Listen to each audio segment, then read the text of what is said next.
I'm News Sir Jack, Assistant Chief Meteorologist David Eckert. We kick off Severe Weather Awareness Week in the state of Florida, and this is a great week to kind of sit back and review what you would do during particular severe weather events that we're likely going to deal with during the calendar year here in the state of Florida. Today is a topic we know a lot about, and that is lightning. In fact, the entire state of Florida is the lightning capital for the country.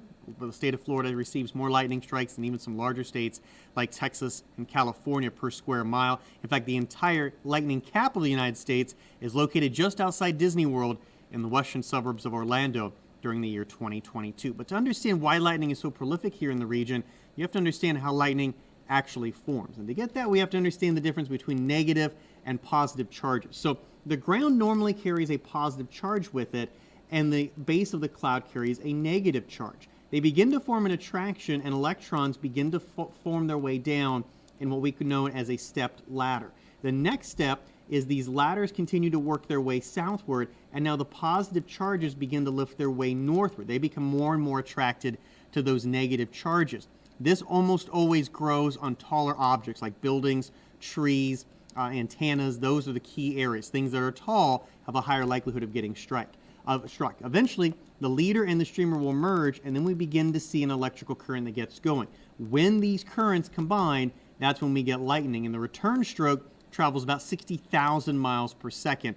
And what makes lightning so dangerous is the process repeats several times, which causes the flicker, and all this occurs in less than a second. So lightning can develop literally almost instantaneously right on top of you. The state of Florida is very susceptible to lightning for two key reasons. One is the fact we have a very warm climate here, so we have the capability of producing thunderstorms. And secondly, we have quite a bit of instability in the atmosphere, which produces quite a bit of lightning, especially during our rainy season when we're dealing with sea breeze showers and thunderstorms. So some safety tips if you are dealing with lightning. First off, if you're outdoors, stop outdoors activities, including swimming and golfing, immediately. If you can hear thunder, you are close enough to be struck by lightning, even if there isn't much of a cloud cover in the sky in your particular area.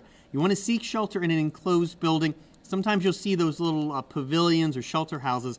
Those do not provide full protection from lightning. They do provide some protection, but if you can, you really want to get to an enclosed building, and it doesn't have to be a house. It can be like a gas station, something that is away from the outside elements that could potentially be struck by lightning. If you are inside, we want to move away from windows. Be sure you are not using any corded devices, like a phone that's actually corded to the wall, electrical appliances that have cords that extend to the electrical outlets, because lightning can travel through the wiring. And don't take a shower or bath during lightning storms, because there is also the threat for lightning that can travel through the plumbing of a home or residence. Also remember something you may not have heard of, which is the 30-30 rule. So as storms leave your particular area, we want to count the seconds between lightning and thunder. If the time is less than 30 seconds, that means lightning remains a threat in your area. And then post-storm, once the storm particularly ends, I know a lot of us want to get back out towards the beach, back out to golfing.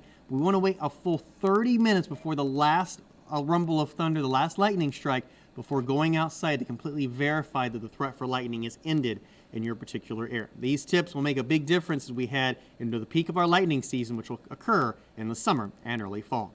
I'm Assistant Chief Meteorologist David Eckert for Channel 4, the local station.